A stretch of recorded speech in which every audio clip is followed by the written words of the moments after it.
Il y avait une poignée de manifestants, ils n'étaient pas plus d'une quinzaine là devant le restaurant, et que les CRS étaient dans l'angle là-bas, de l'angle de chez Orange, et ils les laissaient faire brûler des poubelles, venir essayer de nous prendre notre matériel, notre terrasse. Il a fallu que je cours après ma pancarte.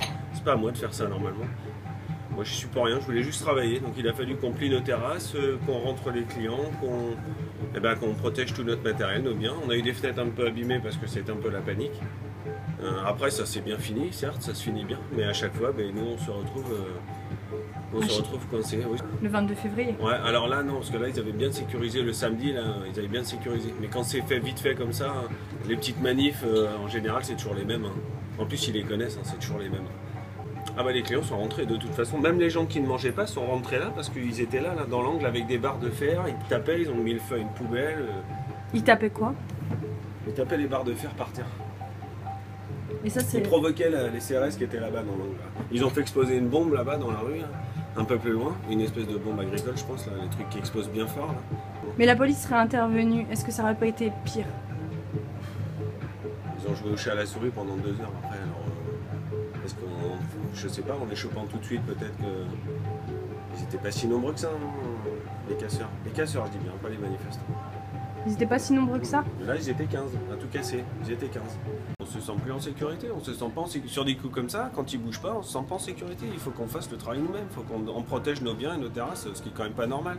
Normalement, aujourd'hui, on devrait pouvoir travailler en sécurité. Qui manifeste, il n'y a pas de problème, mais les casseurs, ils ne devraient pas exister, ça ne devrait pas exister.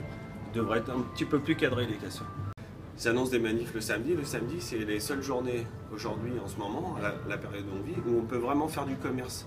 C'est-à-dire que si en plus on est obligé de ramasser nos terrasses parce qu'ils n'en veulent pas, ça veut dire que nous, samedi, moi je vais avoir à peu près 14 salariés à travailler sur la journée. On fait comment s'il n'y a pas de commerce? On le fait plus. À cause d'une poignée de personnes qui cassent, qui se permettent ça, nous on ne peut pas travailler. Ouais. On va pas pouvoir continuer comme ça longtemps, c'est pas possible. L'aéroport, ceci, cela, ça devient trop.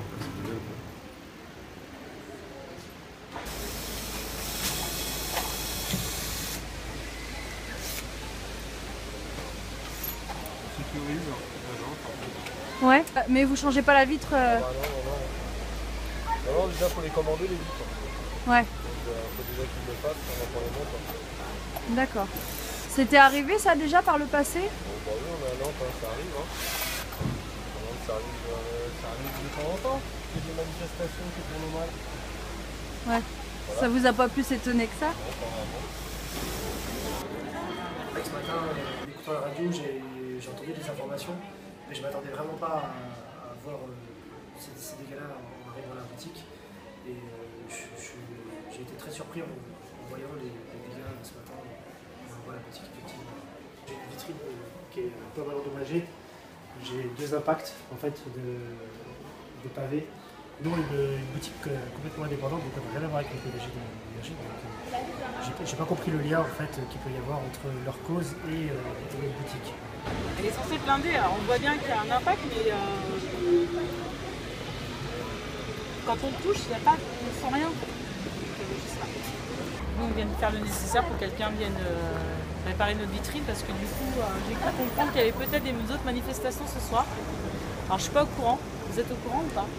Et pourquoi ils vous ont visé Bouygues à votre avis? Oh, aucune idée. De toute façon, ils ont visé tout le monde. Dans la rue, il y a eu la rue, comment ça s'appelle, la rue Crébillon. J'ai l'impression que c'est les rues riches, entre parenthèses. Voilà. Et vous avez compris? Moi, j'ai pas compris. Enfin, moi, là, je ne m'attendais pas à ça, parce que la boutique, elle ferme à 19h, 19h30, et en gros, à 5 minutes, on était dedans. J'ai pas compris le but de pourquoi casser. Manifester pour quelque chose, je suis d'accord. Casser, je suis pas d'accord. Moi, je vois pas l'intérêt de tout casser pour se faire entendre. Je pense qu'il y a d'autres moyens plus concrets pour avancer et faire avancer les choses. Ils en annoncent une nouvelle pour ce soir? Ah, pour ce soir? D'accord. Bah, on verra l'état du magasin demain. Samedi, c'est pareil, ça fera... Après, si ça dégénère pas autant que la première qu'il y a eu... le 22 février. Voilà, ça ira, mais c'est vrai que s'ils comptent tout détruire dans le centre-ville à chaque fois qu'ils manifestent, je vois pas l'intérêt.